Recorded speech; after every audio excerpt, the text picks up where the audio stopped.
From the headquarters of the Guild of Champions, this is the Chris Terrell Podcast. And I am your host, Chris Terrell, and welcome to another week of your weight loss quest. How did this last week go for you, champion? What new challenges did you encounter? But more importantly, what failure did you go through, and what lesson did you get from that failure? Come on now, don't let a perfectly good failure go by without you getting your lesson. That's your reward for your troubles, by the way. Now, if you're new here, I've lost 125 pounds myself after an entire adulthood, chronic yo-yo dieting.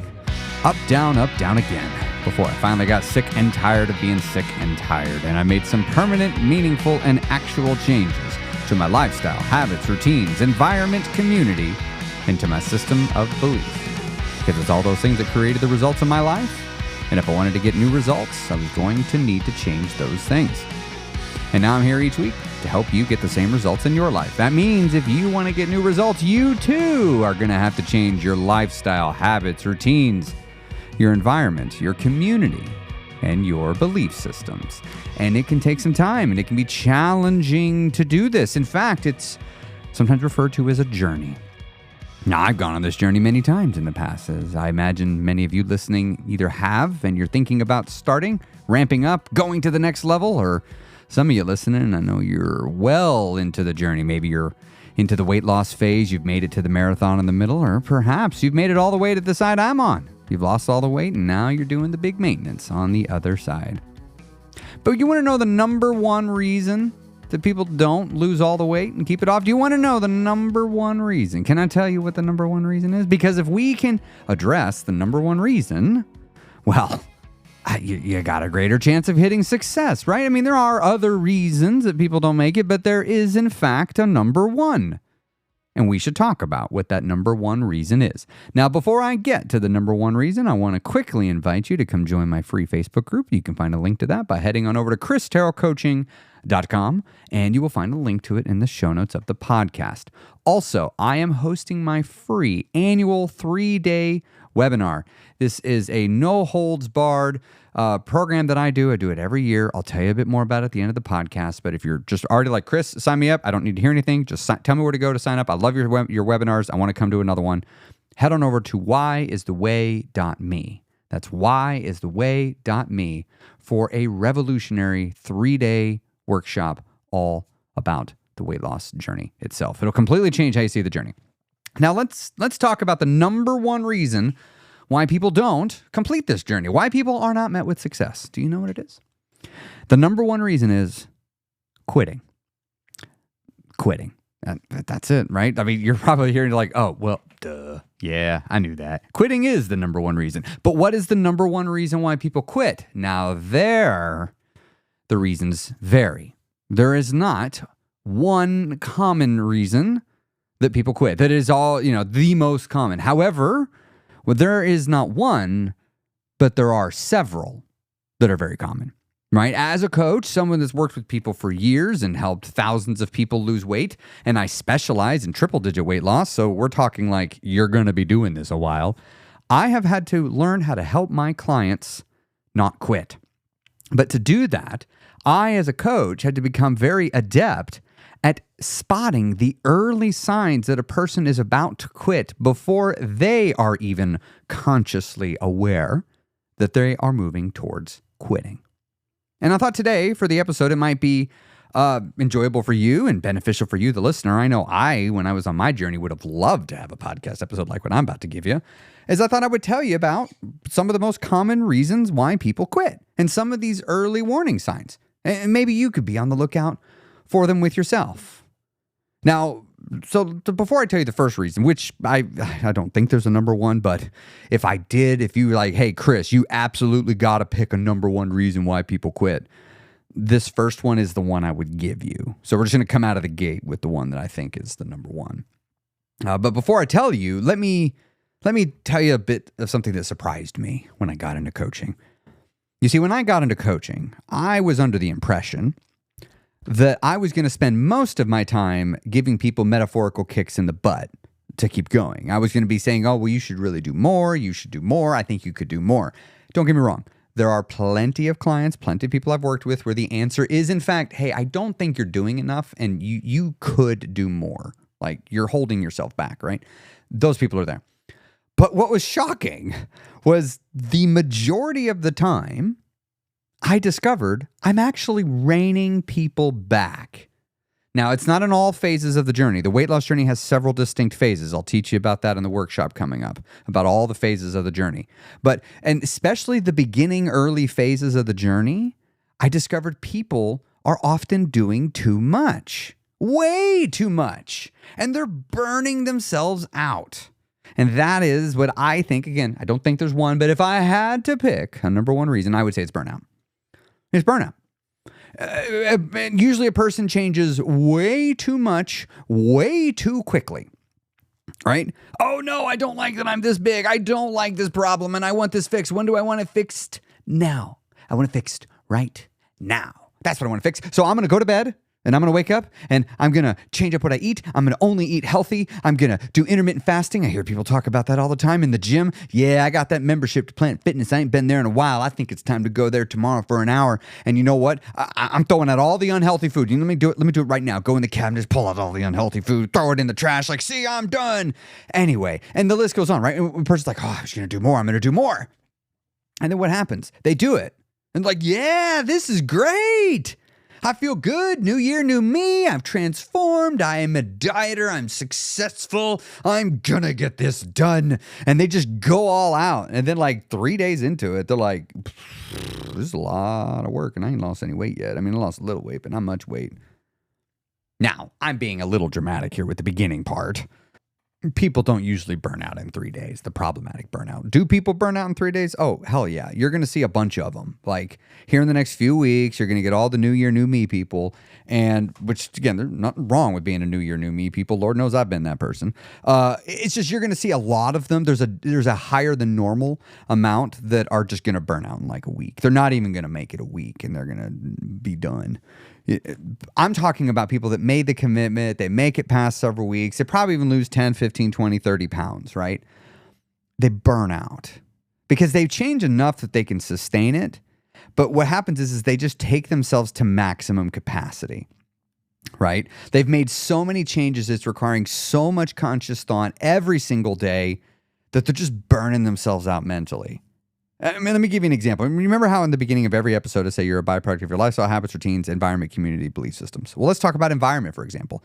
Your environment can be contributing to your burnout. And this is why I, as a coach, am kind of paying attention and looking for signs about the person's environment. Because sometimes a person is changing and they're trying to change, but they live and reside in an environment that is, how should we say this? It is much more conducive to becoming a fat person than it is to becoming and staying a thin person, right?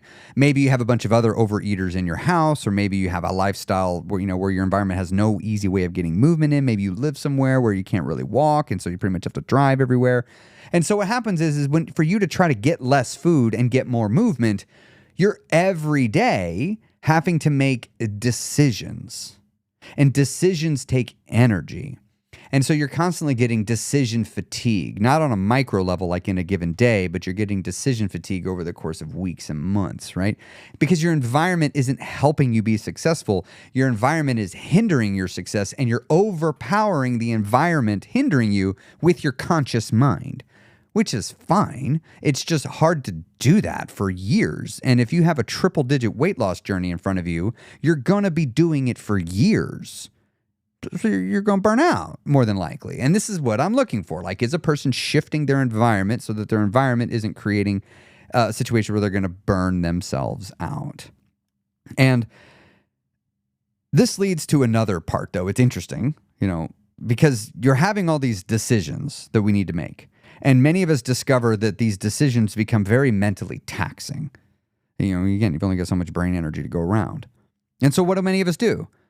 We put things on lock, on repetition. There's a phase, and again, I will tell you all about all the phases of the weight loss journey in the workshop, whyistheway.me. But there's a phase I call the marathon in the middle. Right in the smack dab middle of your weight loss journey, there is a metaphorical, psychological marathon that you're going to have to run. And if you've never run a marathon, trust me, as someone that has done it, when you're doing it, it feels ridiculous and impossible and horrible at times. And you question all your decisions that brought you there at moments, right? It's a really, really hard thing. The distance is really hard. I've run multiple marathons, okay? I firmly stand by calling the middle bit of a weight loss journey a marathon, because that is what it's like. It is a grind. It is just one step in front of the other. Repeat, repeat, repeat, repeat, repeat. Repeat for how long? I don't know, until it feels like you're dead. Just keep repeating again and again. Step, step, step, step, step. That's what the middle of the weight loss journey feels like. You're like, what are you doing? Same thing I'm doing this week as I've done the last 19 weeks. Aren't you getting bored of it? Yes. I am. And this leads to another big reason why people quit that I'm usually looking for, and that is boredom. The beginning of a weight loss journey is exciting. Those of you that are in the beginning, you might even be feeling it. All this new stuff, all these new things to learn. I love when new people come join the guild, because they bring that fresh-faced excitement to the weight loss journey. Because a lot of folks in the marathon in the middle, they have lost their fresh-faced excitement, and they are the weary travelers. They're making it, they're hanging in there. But, they notice, the marathoners, they've learned that this journey is a lot easier when you make less decisions. Like, you have to really manage your decision-making energy, because you only have so much to go around. You still got to live your regular life, and you got to make all these decisions to lose weight, because your body doesn't naturally want to do it. So you're using your conscious mind to get you through it. And many of us discover, if I just eat the same thing, if I eat repetitively and move repetitively, I don't have to make decisions. What am I doing today? Same thing I did yesterday. Why am I doing that? Because it's easy, and I'm choosing the lazy way because it works, and I got to do this for a long ass time, right? I'm trying to lose weight, and it's a grind. There's a marathon in the middle. This guy, Chris Terrell on the internet, told me all about it. He said he did it. And then all 300 guild members I met told me the same damn thing. It's like, yeah. This marathon in the middle is a grind. And yeah, it is a lot easier when you make a lot less decisions. But the unfortunate byproduct is, if you're not careful, this makes the weight loss journey tremendously boring. Marathon in the middle, so many people's weight loss journeys die because it just becomes a boring grind. And as crazy as this is going to sound, in the middle bit, for many people, losing weight loses its novelty. I had that happen to me. I remember still where I started to notice, I'm like, whatever, I've lost another pound. Because it's like, I've done it 100 times in the last 18 months. It's like, it's not crazy to lose 100 pounds, because I didn't lose 100 pounds. That's just it. Remember, you can't lose 100 pounds. You can lose 1 pound 100 times, and that's what I did. Well, do anything 100 times. It is not going to be as exciting on the 100th occurrence. And it's crazy. It's nuts. But that's what happens. That's what happens in the middle bit. It just gets boring. Even losing weight itself becomes boring. And so this leads to the next state, the next thing that causes a person to quit. And I'm looking for it, right? So let me summarize where we're at again. We're at burnout. We're changing too much too quickly. The environment is making it harder to be successful. So you're having to use all this mental energy, and you're just getting mentally burned out. And there's lots of other reasons why you get burned out, but these are just a few that I look for. And then we've got boredom, right? Because we have a predictable grindy bit in the middle. Like, it is coming for all of you. Just be mentally prepared. You're going through a grindy bit. This is why it's so important to know the journey overall, which is why at the workshop, I'm going to be giving you the entire roadmap that, from what I have seen from thousands of people losing weight, what is the roadmap that people go through? I'm going to give that to you. That way you will not be shocked or surprised or caught off guard when you hit this grindy, boring bit in the middle, because it's going to get you for many of you. For many of you, the grindy, boring bit in the middle is what's going to get you. You won't get through it because you'll get there and you'll think something's wrong, right? You'll think you're not doing it right. And so you'll change it all up, and you'll change it too much. And this is why it's so important to know the roadmap, to know the landmarks, to know what to look for along the way, and look for the boredom phase, the grind, so you can get through it. But there's another emotion that comes on the other side of these that often precedes quitting, and it's discouragement. You see, many individuals will have a very, very, very predictable thing happen, and that is the scale won't move for like 3 weeks. You haven't changed anything. In fact, you're as diligent as you've ever been. and you've done all the math, and there's no reason the scale shouldn't be moving, but bodies be weird, and your body ain't moving. Right? And there's nowhere you can go to get the answers. Like literally, there's nowhere you can go to get the answers for why your body's not changing. Because either A, you probably don't have access to the tests to do it. B, they're very expensive and your insurance ain't going to cover it and you probably don't have the money to do it. And C, there's no reason to, because by the time you have the answers, it probably has sorted itself out. So what do? You just got to sit in it. You just got to sit in it. You get no progress. You are doing all the things that you know are going to work. Your resolve is tested. Yeah, we're going to find out. Are you actually losing weight to change your life, or are you losing weight to see the scale go down? The only way we know is the scale needs to stop going down, and we just see what you do. Everybody says they'd run into the burning building to save their family or to save their pet. Well, the only way to know, everything you're saying is theory. The only way we'll know is there'll be a burning building, you'll feel the heat on your face, and now we'll know. We will see what you do there. And in that moment, we will know the kind of person you are right then. You can change. And so what will happen is you'll go on the journey. The scale will stop moving. You will see no more progress. And the emotion of discouragement is usually sitting nearby. It's real easy. Just look down on the ground. It's probably sitting right there. You can just pick it up, put it in your pocket, and carry it around. And just be all discouraged. Why? Well, the scale didn't go down. I'm doing all the things it's supposed to. The scale didn't go down. And if you're off doing the journey alone, you might actually think something's wrong. You might think something's wrong and go doing the last thing you should be doing in the middle of this and just changing everything up. You really need to just hold the line. This is why you need to associate with people that have gone through the journey that are ahead of you. So when you're talking about I've been doing everything I'm supposed to do and it's been 3 weeks, the scale ain't moving down. You need the other 10 people in the virtual room to be like, oh, yeah, that happened to me 3 months ago. It totally sucks, doesn't it? Your resolve's getting tested, huh? You ain't giving up, right? You gonna keep going? You ain't stopping, huh? It's all right. It'll break. It happens to us all. It happened to you last week, right, Sally? You need to hear that so that in your head, you're like, okay, this is normal. I don't need to panic yet, right? But, that discouragement. If you're not careful, when you don't have any progress for weeks and weeks at a time, you're gonna be discouraged. Now, I'm going to tell you another one, though. This one, oh, gosh. This one is like the sneakiest of sneaky ways to cause you to quit, right? And it leads to discouragement, and it is sneaky. This is the sneaky spy of obesity that always sneaks in and just kills the journey. You want to know what it is? You want to know what it is? If I had to see one that kills more people's journey in the marathon in the middle, I don't know that I've seen one more than the one I'm about to tell you. I think this is the number one killer of journeys in the marathon in the middle. And that is, there's no more whys. All their whys have either been accomplished or they don't care about them anymore. You see, many of us in the beginning of the journey, we start off with the two kinds of necessary whys. And we're going to dig into what the whys are in the workshop. So I'm not going to go in detail here. If you want to kind of crack this open, whyistheway.me, sign up. We're going to crack open the two different kinds of whys, but let me give you in a nutshell. You have your oh shit moment. This is like the oh shit, I'm this big. Oh shit, my clothes are this tight. Oh shit, I'm this out of shape. Oh shit, blah, blah, blah, blah, blah, right? Whatever thing, it's causing you to go, this is not good. This is bad. Not only is it not good now, it's not going to get better in the future. It's probably going to get worse. It's bad. It's been bad. It's bad now, and it's only going to get worse. I need to do something, right? This is your negative pain. Necessary, a very necessary kind of why, right? These are the things you're running away from. Now, many of us in the beginning at least start with a few, but we need the secondary kind of why, which is the what am I running to, right? What am I going to get? And a lot of us, what do? We look at the presence of a negative, and our thing we want is that negative to just not be there. Let me give an example. I don't like that I'm waking up with acid reflux every night. What do I want? I want to not wake up with acid reflux anymore. If I'm a thin person on the other side of the journey, I won't wake up with acid reflux anymore. Great.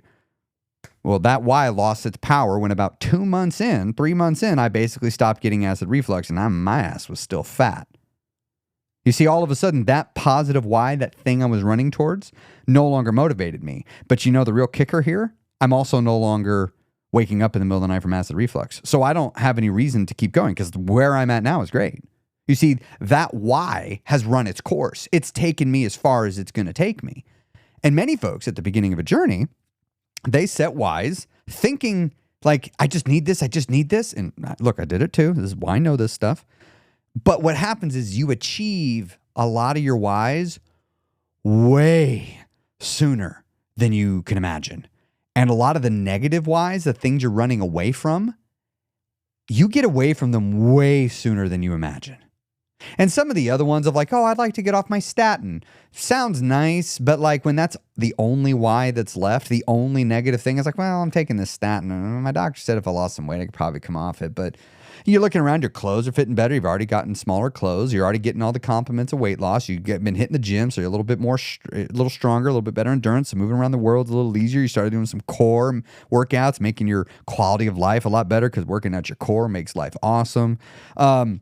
You started walking. You started doing a little mental health work. Like just by and large, you're like, I'm feeling great. Like I'm feeling better than I felt in 10 years. I mean, you've lost only 20, 30 pounds of your 170 pounds, but it doesn't matter. You're feeling amazing. All these negatives that you were running away from, most of them are gone. All that's left is I'm on my statin. I still got 120 pounds to go. But your whys are going to have lost all their meaning. This reality right here. This is why I had to create a framework for teaching people how to create new whys. I think of them like mining. You're always mining more whys. You have the ones that get you started, but the whys you have on day one, month one of the journey, they are not going to be the same whys you're using 6 months in. And the ones you're using 6 months in aren't going to be the same one you're using a year in. Those aren't going to be the same ones you're using 18 months in, 24 months, some of you 36 months, 48 months in. You're going to have different whys all the time. You're going to have to constantly be upgrading them. But when a person doesn't know that, because nobody's ever told them and they're not hanging out with a community of other people trying to do the same thing, they just run out of whys. And so what do? Well, I guess I just don't want to lose weight anymore. And they just give up. They just stop. And don't get me wrong, they're happy, right? It's not considered quitting. It's sneak quitting. It's stealth quitting. It's just a break, right? Oh, I'm just going to take a break for a couple weeks. Then I'm going to get right back on it. But they're taking a break without a why. They don't have a reason to come back to the journey. And so they don't. They just stay gone. And so when I'm coaching people, I'm regularly looking for these signs of a person because it helps me see like, okay, we've got to work on these proactively. I'm not going to sit and wait for the person to have no whys left. So that's why I'll occasionally ask people like, hey, why are you losing weight? Why are you doing this? Because I just want to see what they say. If they don't have an answer, I'm like, all right, yeah, we'll work on whatever you're working on. But we need to right now start coming up with new whys because you are just one crisis away from quitting. One crisis away. When you don't have enough whys sitting in your back pocket, when you are not drowning in reasons to keep moving forward and drowning in reasons to not go backwards, you're playing with fire, right? One bad thing, one big obstacle in your way could cause you to stop. Could just cause you to just stop dead in your tracks. Because the thing you got to do is too unpleasant, too uncomfortable, too painful, too undesirable, too whatever, and you don't have any reasons to do it. You must have enough whys. They must be compelling. And the other thing that's going to help you is to know that what you're going through is normal. There are so many experiences on the journey that a person will tell me, Chris, this is what I'm going through. Is this normal? I feel like I'm crazy. And I'm like, not only is it normal, you're like the 5th person this week I've heard talk about it. Like, yeah, this is so normal. Scale hasn't moved for 3 weeks? Normal. Feeling an energy dip for your first few weeks in a calorie deficit? Yeah, that's normal. Having a hard time staying on top of fitness as we move into the winter months of the year, it's getting darker earlier, getting colder sooner, finding that motivation's dipping and it's really getting away from you and you notice weight loss is stalled and you're pretty sure it's because of movement. Yeah, that's normal. That's like half the guild dealing with that every winter. Include me with them. I have to revamp myself every winter. I got to do it again in the dead heat of summer. Feeling burned out of the foods you're eating, not wanting to do it anymore? Normal. I was just having a talk with a client today where they were talking about how they've observed that the scale usually goes up a few pounds before it goes down. And I was like, dude, that's normal. Like that happened to me. That happens to so many people. The scale goes up just so it goes down. So now you know when you hang out with other people and you have people who can ask, they can let you know like, oh yeah, you don't need to freak out. Just keep going. It'll be fine. It'll be fine. Let me tell you on a stall though, that's where you really need a good support network. Because when you hit a stall, everything inside of you is going to want to stop. Your entire resolve gets tested. All your whys get tested when you have no clear signs of progress in front of you and you're doing all the things.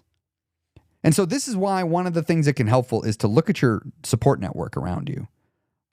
Look at the people that you have. That's another reason people quit, is they don't have a support network. Their community is literally pulling them the other direction. Their community is pulling them back. It's like a drinker. They got to get away from their drinking buddies. Some of us, we got to get away from our eating buddies. We got to get away from our TV buddies. We got to get away from our fat buddies that want us to stay fat with them. And it's not because they're thinking, I don't want to get thin and I don't want you to get thin. No, they're thinking, I want to keep doing this lifestyle and I want you to keep doing it with me because I love this lifestyle. And you're like, no, I want a different result. I have to create a new lifestyle. I need a new community. I need new habits. I need new routines. I have to make changes to all these things. And a person that isn't changing those things is likely to quit because it just takes too much mental energy to overpower those things all the time. You've got to make weight loss habitual. You have to create and install a new lifestyle that overwrites the one you're leaving behind. And that's tricky without a good support network of people around you. And you might have to curate those people around you. I know I did. You might even have to get rid of some duds and some losers in your life. I know I did. And I know it sucks. It sucks to have certain people in your life and to have to go, this person is a loser. I love them. I've known them for 20 years, but damn it, they're a loser. And it sucks. You got to move on from them. You got to run your own race and live your own life. And something else that really helps, though, is to know the steps of the journey, to know where you're going, to know where you're heading. I know that if I'm going to go off on a road trip, I love road trips, I'm going to pull up a map and I'm going to look where I'm heading. I'm going to decide, we're going to stop in this city. Ooh, I'd like to go by here. Oh, I'd like to see that. Oh, I know to avoid this area. Ooh, got to drive through Chicago. Make sure I need to time it so I don't get there at 5 o'clock. Otherwise, I'm going to tack 3 hours to my trip sitting in traffic. Right? I don't know exactly where I'm going to be at what time. I don't know exactly what gas stations I'm going to stop at. I might know where I'm going to sleep, but sometimes I do a road trip and just YOLO it, and I'll just stop when I get sleepy. But what helps is having a roadmap. I'm embarking on a quest. I need a map. And so one of the things that I have done is I have created the roadmap. I have figured out the phases of the weight loss journey for slow and sustainable permanent weight loss. I figured it out. I have also figured out the journey that you're going to go through, what it looks like, what experiences you're going to have. I've also developed the toolkit necessary to help you get through it. Like, if you're going to go on a road trip, you need to have certain things. Your car needs to be packed with certain tools. You need to have because, hey, what if you get a flat, right? You need to have a means of dealing with that. What's in your emergency kit? I'm going to teach you all the things that need to be in there. And this is all going to be done at my workshop called Why is the Way. I do a free webinar twice a year. And I hold nothing back. I pretend in my mind that you have paid me $500 per ticket to come to this thing. And I ask myself, what would I need to deliver that would make me feel like I gave them $500 worth of value? What would I need to give? And I think of that. And that's what I'm bringing to you. I am giving you everything I can to give you just the best workshop webinar I have ever done. The last one, we had 1,000 people attend it, which just blows my mind. That was 1,000 people changing their life coming to this. And also, as you know, the guild, I don't leave the doors open anymore. I am opening the doors up at the first of the year. So if you are thinking about joining the guild and you're wanting to do it at the conclusion of the workshop, the guild doors are going to open. And if you want to come in, you can come be a part of it. I'd love to have you come join the guild, but you don't need to if you're not ready, right? Like, I will let you know what to look for to know if you're ready, right? If you're thinking, I don't know if it's right for me, I will explain that to you later, right? But you don't even need to worry about that right now. All I want you to do is head on over to whyistheway.me. Give me your name and your email. I will send you all of the information for how to attend the 3-day workshop.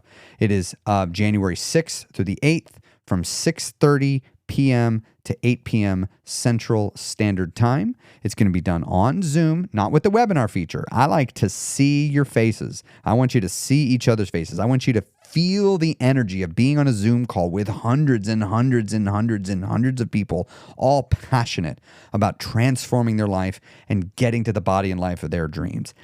So again, you can register for this free, did I mention it's free, workshop at whyistheway.me. Okay, I think the next time I talk to you, it is going to be 2025. Gosh, so exciting. So exciting to think about that. My journey was in 2019 when it started. It's crazy how not long ago that seems.